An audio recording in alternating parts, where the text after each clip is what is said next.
So మీ ఉద్దేశంలో express full form మీ స్టైల్లో. అరే పిల్లలు పక్కన ఆడుకోండి. ఎక్స్ట్రీమ్ ఇగ్నిస్ అంటే నిప్పు. ఈ మధ్యన అలా అంటున్నారా? ఓకే. పంచభూతాలు ఒక భూతం. ఓకే. ఆ నిప్పు అంటే నాకు చాలా భయం. ఒకరోజు టీవీలో నిప్పుతో విన్యాసాలు చేస్తూ ఉంటే మా ఇంట్లో వాళ్ళు ఎవరు లేరనమాట. నేను అలా చూస్తూ ఎవరెవరో విన్యాసాలు చేస్తున్నారో నేను ఎందుకు చేయకూడదని వంటింట్లోకి వెళ్ళి కాఫీ పెట్టుకోవడానికి నిప్పుతో ప్రయోగం చేశాను. వాళ్ళు కింద రాసిన చదవలేదా ఇది నిపుణుల పర్యవేక్షణలో జరిగినది, దయచేసి ఇంట్లో ఎవరు ప్రయత్నించారు రాస్తున్నారు? అలా చదివితే చేతులు ఎందుకు కాలుతాయి భయ్యో. అలా ప్రయోగం చేశాను. నిప్పు అంటే భయం వేసింది. అప్పటి నుంచి ఎక్స్ట్రీమ్ నిప్పుతో నేను జోలికి పోవడం లేదన్నమాట. అసలు ఎక్స్ట్రీమ్ అమ్మో. చిన్నప్పుడు కూడా అంతే. అంటే అది ముట్టుకోవద్దురా అంటే ముట్టుకోవాలనిపిస్తుంది. అంటే చిన్నప్పుడు తెలియదు కదా, దీపం వెలిగించిన క్యాండిల్ వెలిగించిన కాలిన తర్వాత ఎవరికైనా బాగా తెలుసు. మా డాడీ అదే చెప్పాడు, వాడిని ముట్టుకొని ఒకసారి బాగా కాలేక ఇంకోసారి ఎప్పుడు ముట్టుకోవడం అని చెప్పారు. Very good. ఎగ్జామ్స్ కూడా అంతే, ఒకసారి సబ్జెక్ట్ పోతే మళ్ళీ ముట్టుకోను నేను. అది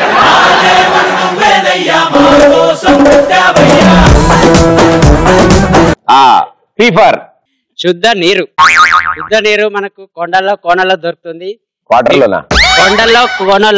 కొండల్లో కోనల్లో. ఓకే. సిటీలో దీన్ని చాలా రకాలుగా యూజ్ చేస్తూ ఉంటారు వాటర్ ని. నా జీవితం ఏంటో భయ, నాకు ఇంకో విధంగా యూజ్ అవుతుంది. నేను ఎప్పుడు కొత్త డ్రెస్ వేసుకొని బయటికి వెళ్ళినా, ఎటన్నా వెళ్ళినా, రోడ్డు పైన వెళ్ళినా కొత్త డ్రెస్ వేసుకొని వెళ్తే ఆ బురదలో నీరు, మురికి వాటర్ అంత నా డ్రెస్ వినే పడుతుంది భయ. ఇదేందో నా పిచ్చి జీవితం. నీకు రాశి ఫలాలు సరిగ్గా రాసిలేవు ఆ రోజు, కాబట్టి నువ్వు ముందే వేసేసుకున్నావు అనుకో మీద, అసలు ఎప్పుడు ఏం పడవు అనమాట. నెక్స్ట్ టైం వేసుకున్న బట్టలు అట్లా బురద వేసుకుని వెళ్తాను భయ. ఇప్పుడు పడ్డాకాల అయిందా షర్ట్ మామూలుగా అంతే ఉందా? పడ్డాకాల అయింది భయ. ఇవాళ ఏం పడలేదు కదా? ఇవాళ ఏం పడలేదు భయ. మనంతా కలిసి ప్రయత్నం చేద్దాం. R for rain storm. Rain storm. Okay. గాలివాన వల్ల ఎవరికి నష్టం జరిగింది తెలియదు, కానీ నాకు మాత్రం బాగా నష్టం జరిగింది. ఏం జరిగిందమ్మా? ఎప్పుడు బయటికి టిఫిన్ చేద్దామని వెళ్ళినా కూడా ఈ గాలి వల్ల నా ప్లేట్ లో ఉన్న చట్నీ, అవతల ఉన్న ప్లేట్ లో చట్నీ నా డ్రెస్ మీద పట్టడం వల్ల ఎన్నో డ్రెస్సులు పాడైపోయినాయి. వాళ్ళ చట్నీ మీ ప్లేట్ లో పడట్లేదు మరి? నా డ్రెస్ మీద పడుతుంది కదా. డ్రెస్ మీద పడుతుందా?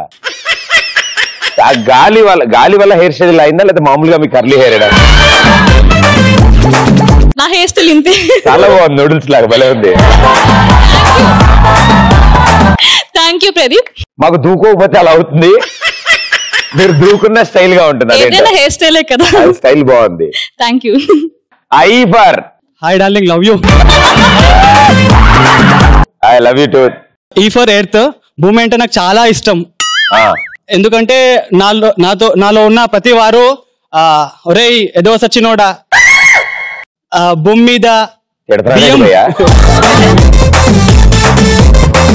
మీద బియ్యం పుచ్చినట్టు చెప్పండి, నేను కలుపుతా. భూమి మీద బియ్యం పుచ్చిపోయినట్టు అని పొగుడుతూ ఉంటారు. భూమితో పోల్చినందుకు గాడి గట్టిగా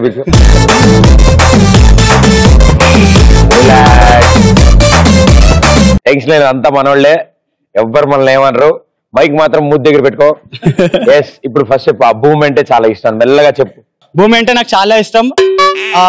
ఎందుకంటే నేను చేసే ప్రతి పనిని వాళ్ళు ఎదవా దొంగ సచ్చినోడా భూమి మీద బియ్యం కాసేపు చెప్పగలవా? పేపర్ తీసుకున్నాను.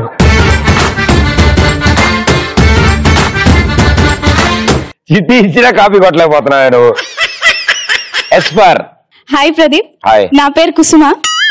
నేను నిన్ను 2 times మిస్ అవుతాను. ఒకటి మా ఇంట్లో కరెంట్ పోయినప్పుడు, 2 మా కేబుల్ కట్ అయినప్పుడు. యూట్యూబ్ లో మాత్రం అసలు మిస్ అవ్వమా? S for sky. యాక్చువల్ గా భూమి మీద ఉండి చాలా బోర్ కొట్టేసింది అనమాట. ఎవరికి? నాకు. సో ఆకాశంలో మేఘాల్లో అలా అలా తేలిపోతూ ఉండాలనిపిస్తుంది. ఎందుకంటే అప్పుడు అక్కడ అయితే ఈ షాపింగ్లు, బాయ్ ఫ్రెండ్లు, మేకప్లు, ఈ గోల్ ఏమి ఉండదు కదా. జాలీగా సింగిల్ గా బతికేయచ్చు. ఏం చదువుతున్నావు పాపా? ఇంటర్ సెకండ్ ఇయర్ కంప్లీట్ అయింది. Very good. త్వరలో మార్చుకుంటావు డెసిషన్. ఇంకో ఎస్పర్.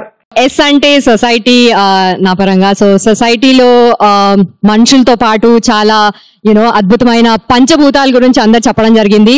సో అలా చెప్తూ ఉంటే నాకు నా లైఫ్ లో ప్రకృతితో జరిగిన కొన్ని విషయాలు గుర్తుకొస్తున్నాయి. ఏం జరిగిందమ్మా? ఏం జరిగింది ప్రకృతితో? ముఖ్యంగా నాకు అండ్ నా బాయ్ ఫ్రెండ్ మధ్యలో జరిగిన చిలిపి సంఘటనలు. నీ పేరేంటన్నా? హాసిని. హాసిని. ఏం చదువుతున్నావు? 6th class. ఫస్ట్ టైమా? First time. ఓకే. సో ఏ స్కూల్లో చదువుతున్నావు? ఎస్ఆర్డిజి. మన ఇప్పుడు ఎక్కడున్నది? ఈజీఎల్. అవునవును, నేను చూసా ఇందాక నువ్వు చెప్తుంటే. సో నీకు స్టడీస్ కాకుండా ఏమైనా ఇంట్రెస్ట్ ఉన్నా? Special interest? డైలాగ్ చెప్తా. మామూలుగా ఎవరైనా స్పెషల్ ఇంట్రెస్ట్ అంటే నాకు డైలాగులు అంటే ఇష్టమో చెప్తాను. ఇవా నువ్వేం చెప్తా అంటే నాకు ఏసీ గిఫ్ట్ డైలాగ్ చెప్తా. సేమ్ యాజ్ డైలాగ్ ఎలా ఉందో అలా యాక్ట్ చేసి చెప్పాలి.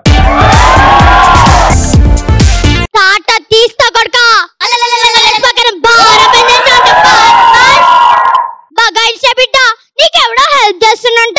ఆ సన్నాసి గంటల దుకాణం బంద్ చేయకపోతే స్టేషన్ లో చీర కట్టించి మరి కారం పొడి గురిపిస్తారు.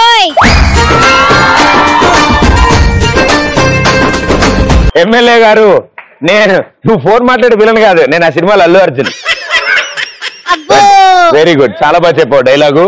ఇంకేమొచ్చు డైలాగ్స్? ఒక్కొక్క ప్రశ్న కాదు చిరంజీవి అంకుల్. అన్ని వార్నింగ్లేనా? ఒక్కొక్క ప్రశ్న కాదు చిరంజీవి అంకుల్, 100 ప్రశ్నలు ఒకేసారి అడుగు. లెక్క ఎక్కువైనా పర్లేదు, తక్కువ కాకుండా చూసుకో. గ్యారంటీ. చాలా చాలా చాలా టాలెంటెడ్ నువ్వు. పాటలు పాడడం ఇలాంటి భయంకరమైన పనులు ఏమైనా వచ్చా? డాన్స్ వచ్చా అనుకున్నాను. ఓకే, ఇప్పుడు మనం మేడం గారు డాన్స్ చేస్తారు, మనందరం క్లాప్స్ కొడదాం. నువ్వు నీతోనే వేస్తా నేను.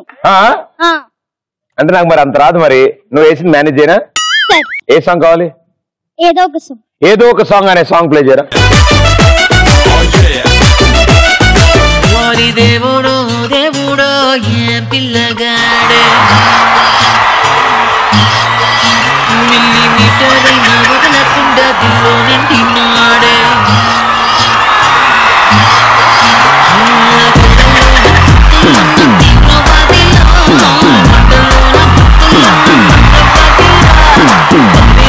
చేస్తున్నాడు పట్టుకో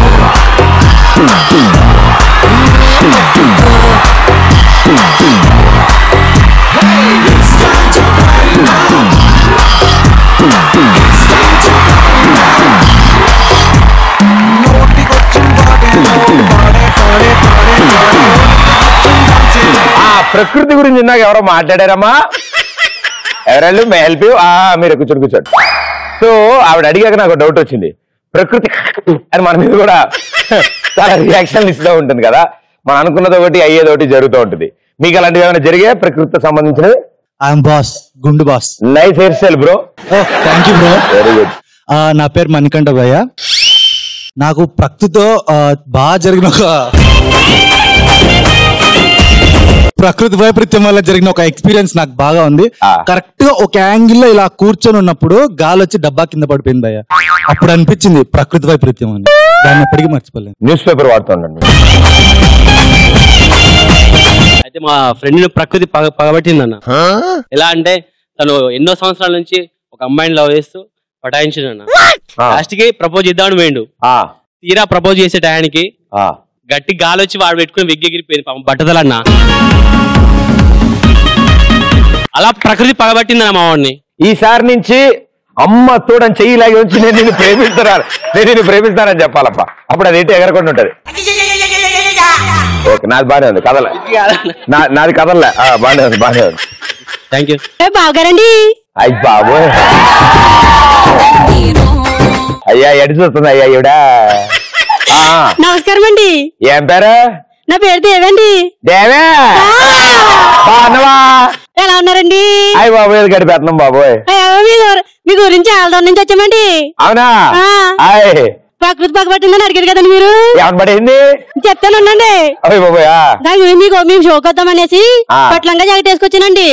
అని అలా వేసుకొచ్చేసి ఆట ఎక్కేసానండి. పక్కనే ముద్దుగా ఒక బాబు ఉన్నాడు, మీలా ఉన్నాడు అనేసి ఎత్తుకున్నానండి. అంతే 70 మంది ఒంటెలు వస్తాడండి.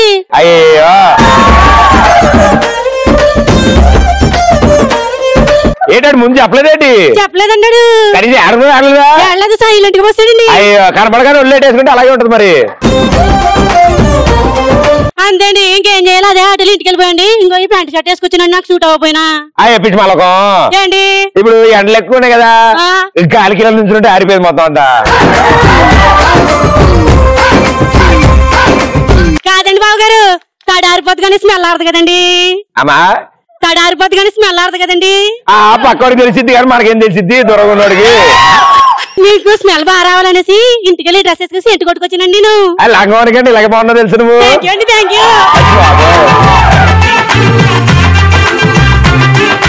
కాల్జడి ఇక్కడదేనా ఊర్లో కొనుక్కొచ్చా? మీకోసమే కొనుక్కొచ్చానండి రోడ్డు పక్కన. బయట ఎవరే అనలేదా? అనలేదండి. ఈ విధంగా ప్రకృతి మీద పగబట్టేసిందండి మీ దగ్గర రానకుండా. అది ప్రకృతి కాదమ్మా, అది పిల్లాడమ్మా. అంటే పిల్లలు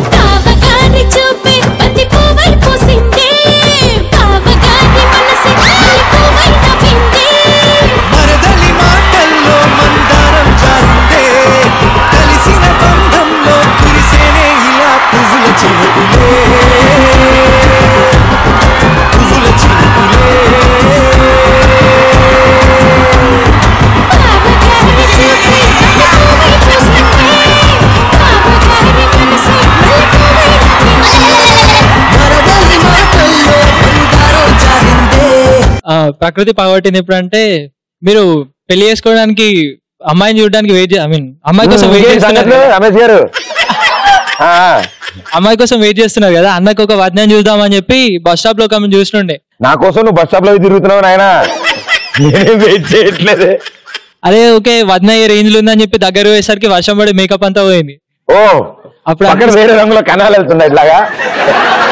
అప్పుడు అనిపిస్తుండే ప్రకృతి ఇట్లానే చూస్తుందని. అందుకే బెటర్ నేను అంటే హాలీవుడ్ హీరోయిన్ ప్లాన్ చేస్తా.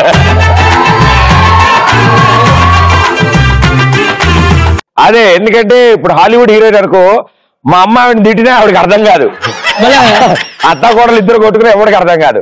మేకప్ ఖర్చులు కూడా మిగులుతాయి మిగులుతుంది అంటది. ఏముంది ఎవరు తెలియదు, లవ్ యూ టూ అని చెప్పి మనం వెళ్ళిపోవడం అంతే. Hi brother. నీకు మళ్ళీ ఈ ఫర్ చెప్పు.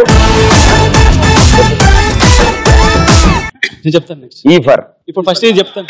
ఈ ఫరే చెప్పాలి. ఎర్త్, ఆ ఎర్త్ గురించి చెప్పు. ఈ ఫర్ ఎర్త్ భూమి అంటే నాకు చాలా ఇష్టం. ఎందుకంటే నేను చేసే ప్రతి పనిని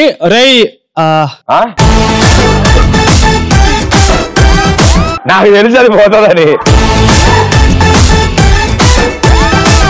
గుండాన్ని అందిస్తుంది చూడు. నెక్స్ట్ చెప్తావా?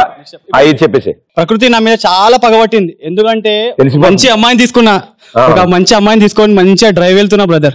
మంచి డ్రైవ్ వెళ్తుంటే వర్షం పడుతుంది, కిరాక్ వర్షం పడుతుంది కదా అని చెప్పేసి అనుకుంటున్నా. ఇంకా పోతూనే ఉన్నా. కరెక్ట్ జబర్దస్త్ వర్షం పడుతుంటే అనుకున్నా, బా ఈ టైం లేదని రొమాంటిక్ మూమెంట్ ఉంటే కిరాక్ ఉంటుందిరా భయ అనుకున్నా. నిజంగా కొంచెం ముందుకెళ్తుంటే ఆ టైంలో చెట్లు కనిపించినాయి. ఈ చెట్ల దగ్గర ఆగ్గావా, తప్పు ఆలోచించకండి ప్లీజ్, తప్పు ఆలోచించకండి చెప్తున్నా కదా. మంచి చెట్లు కనిపించినాయి మంచిగా. ఈడ రొమాంటిక్ మూమెంట్ ఏదైనా మంచిగా రొమాంటిక్ ఏదైనా ప్లాన్ చేద్దాం మన టైంలో. నిజంగా వర్షం కొంచెం చాలు. ఈ మాత్రం ఆన్సర్ కి నువ్వు సన్మానానికి అర్హుడివే. నీ ఆలోచన పద్ధతి అద్భుతంగా ఉంది. ఇలా నిలుచు. ఈ 2000తో నీ కాలు పొట్టను వేలు పట్టుకో, నువ్వు పట్టుకో అలా ఉండు. రండమ్మా, మీ ఓటు హక్కు వినియోగించుకోండి అందరు రండి.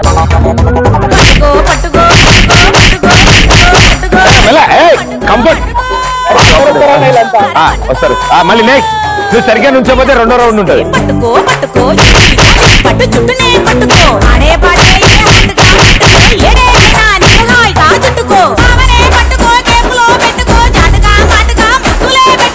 అందరికంటే హైలైట్ మా డిక్కుడు అయితే ఎగిరెగిరి కొట్టింది. పట్టా. ఓకే, ఇంకా ప్రకృతి పగబట్టింది రొమాంటిక్ ఇవన్నీ కాదు, రైతుని బాగా పగబడుతుంది. ఎందుకంటే తను పండించిన పంట ఇంటికి వచ్చే లోపు అది ఇంటికి వస్తుందో రాదో కూడా తెలియదు. అంటే దానికోసం పాపం ఎన్నో నెలలు, ప్రతి పంట కోసం 6 నెలలు రాత్రింబవళ్ళు కష్టపడతారు.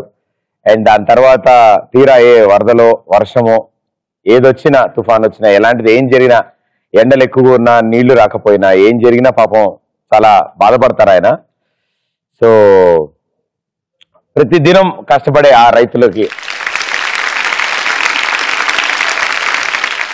అమ్మాయిది మేకప్ కిట్ దొంగతనం చేశానని పోలీస్ స్టేషన్ తీసుకెళ్లి పోలీసులు లాఠీతో ఇరగొడుతున్నప్పుడు ఆ లాఠీ ఇరగనప్పుడు అనిపిస్తుంది ప్రకృతి పగబట్టినట్టు. చాలా డెప్త్ ఉంది ఆయన స్టోరీలో పాపం. ఒకసారి ప్రకృతి నా పైన ఘోరంగా పగబట్టింది. ప్రకృతి కాదు నాన్న, ప్రకృతి అన్న బ్రదర్. ఓకే. క్లైమేట్ కూల్ గా ఉందని చెప్పి హాట్ గా సూప్ తాగామని స్ట్రీట్ సైడ్ కేఫ్ కి వెళ్ళాను. సడన్ గా అప్పుడే బాగా సుడిగాలు వచ్చి ఆ హాట్ బాల్ పడడానికి చోట పడింది. వేడిగా ఉన్నప్పుడు ఉప్పు ఉప్పు అని ఊదుకుని తినాలి. అప్పుడు అనిపించింది బ్రదర్, దీని అమ్మ జీవితం ప్రకృతి నా పైన పగబట్టింది. ఓకే